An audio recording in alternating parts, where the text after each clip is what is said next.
মাটিয়ার বিবিপুর petrol পাম্পের পাশে আগুন, পুড়ল 10টি দোকান। পরিস্থিতি নিয়ন্ত্রণে আনতে ঘটনাস্থলে পৌঁছালো দমকলের 2টি ইঞ্জিন।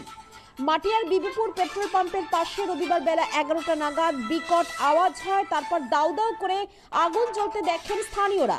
এই আগুন লাগার ঘটনাস্থল থেকে মাত্র 20 মিটার দূরেই রয়েছে একটি পেট্রোল পাম্প। পেট্রোল পাম্পের কাছে এই আগুন লাগার ঘটনায় যথেষ্ট আতঙ্কিত হয়ে পড়েছেন এলাকার বাসিন্দারা। আগুনে পুড়ে ছাই হয়ে গেল 10টি দোকান। তবে কি কারণে আগুন লেগেছে তা এখনো পরিষ্কার জানা যায়নি। ঘটনার খবর পেয়ে ঘটনাস্থলে এসেছে দমকলের 2টি ইঞ্জিন ও পুলিশ। Bureau report, city live Bangla.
Matia থানার অন্তর্গত বিবিপুর গ্রামে টাকি রোডের উপরে একটি পেট্রোল পাম্প আছে। সেই পাম্পের পাইপটা বেশ কয়েকদিন ধরে লিকেজ ছিল এবং সেই লিকেজ থেকে পাইপ লাইনের মধ্য দিয়ে ড্রেনের ব্যাপক পরিমাণে তেলের একটা সোর্স তৈরি হয় এবং সেখান থেকে কোনোভাবে সেই অগ্নিসংযোগ হয় এবং সেই অগ্নিসংযোগ থেকে আশেপাশে গ্রামের মধ্যে আগুন ছড়িয়ে পড়ে এবং এলাকার মানুষ আতঙ্কিত হয়ে সবাই রাস্তায় বেরিয়ে আসে।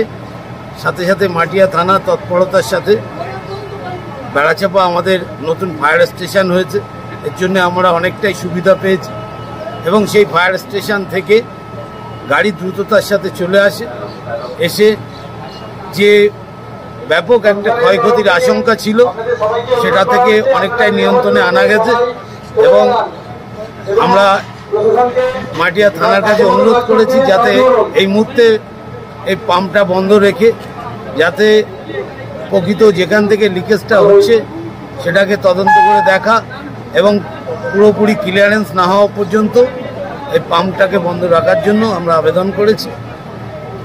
আমরা ফায়ার স্টেশন মাটিয়া থানা সবাইকে আমরা ধন্যবাদ জানাচ্ছি খুব দ্রুততার সাথে আগুন নিয়ন্ত্রণে আনার জন্য। আজকের একটা বড় দুর্ঘটনা এলাকার মানুষের ক্ষয়ক্ষতির থেকে আমরা অনেকটাই রক্ষা পেয়েছি।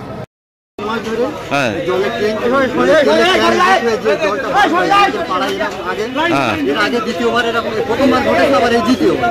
এরা এই আমাদের পাড়াটা রাত্রে যদি এই দুর্ঘটনা ঘটতো একটা বাড়ি থাকতো, একটা গ্রামের মানুষ বসতেন না।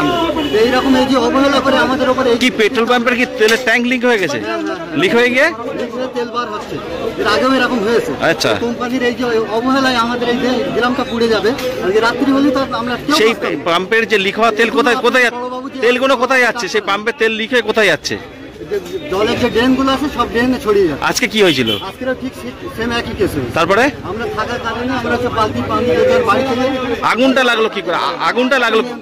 আগুনটা লাগলো কি করে? ভিতর থেকে আগুন লেগেছে পাম্পের। আচ্ছা, আগুনটা চারিদিকে ছড়িয়ে গেছে। কতজন আহত হয়েছে? 4-5 জন আহত হয়েছে।